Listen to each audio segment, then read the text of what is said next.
Assalamualaikum warahmatullahi wabarakatuh. Hai teman-teman, perkenalkan nama saya Histi Nurhayati dengan NPM 22310028. Di video ini saya akan membahas tentang hubungan matematika dengan bahasa. Tujuan dibuatnya video ini untuk memenuhi tugas akhir filsafat matematika saya dengan dosen pengampu Bapak Yanuar Heri Murtianto, SPD MPT. Bagaimana pendapat teman-teman tentang matematika dan bahasa? Matematika dan bahasa mempunyai hubungan yang sangat erat. Sebab matematika adalah bahasa manusia, sama seperti bahasa Inggris, bahasa Spanyol, atau bahasa Indonesia. Karena matematika memungkinkan orang berkomunikasi satu sama lain. Bahkan di zaman kuno, orang membutuhkan bahasa matematika untuk melakukan perdagangan, membangun monumen, dan mengukur tanah untuk pertanian. Gagasan matematika sebagai bahasa bukanlah hal yang benar-benar baru. Seorang filsuf besar bernama Galileo pernah berkata, matematika adalah bahasa yang digunakan Tuhan untuk menulis alam semesta. Sedangkan berdasarkan definisi, matematika menurut Rusvendi, matematika adalah bahasa simbol. Matematika melibatkan perhitungan dan pengerjaan atau operasi yang aturannya disusun sesuai dengan tata nalar. Definisi bahasa menurut Suwarna, bahasa merupakan alat utama untuk berkomunikasi dalam kehidupan manusia, baik secara individu maupun kolektif sosial. Hubungan matematika dan bahasa. Tahu nggak teman-teman, awal mulanya matematika itu hanya berupa simbol-simbol loh.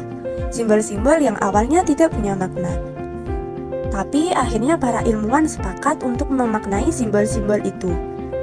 Simbol-simbol pasti dimaknai dengan suatu bahasa dong, supaya dimengerti orang banyak. Contohnya adalah luas lingkaran. Luas lingkaran sama dengan pi r kuadrat. Karena sudah dimaknai, jadi teman-teman tahu kalau pi sama dengan 22/7 atau 3,14 dan r itu merupakan jari-jari lingkaran dan 2 adalah kuadrat. Contoh lainnya, misalkan kita bertanya kepada anak SD cara menjumlahkan dan mengurangi pecahan. Kita bisa memulai dengan pelajaran apel ditambah apel. Berapa satu apel ditambah satu apel? Kebanyakan dari mereka akan menjawab 2.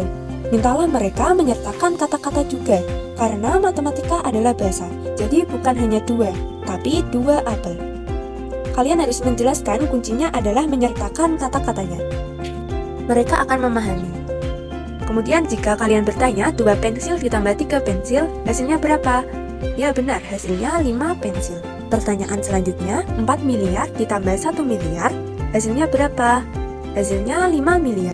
Dari situ kita tahu kalau kita hanya perlu melakukan, yaitu mengambil pendekatan bahasa, dan matematika menjadi intuitif dan mudah dipahami.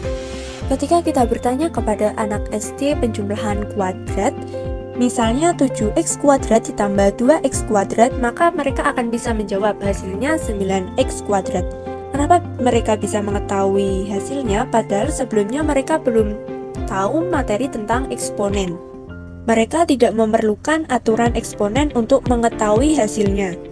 Mereka menganut kuncinya tadi yang apel ditambah apel, yaitu menyertakan kata-katanya. Maka mereka bisa menjawabnya. Jadi, ketika orang mengatakan bahwa kita terlahir dengan kemampuan matematika atau tidak, itu tidak benar. Matematika adalah bahasa manusia. Jadi, kita semua memiliki kemampuan untuk memahaminya.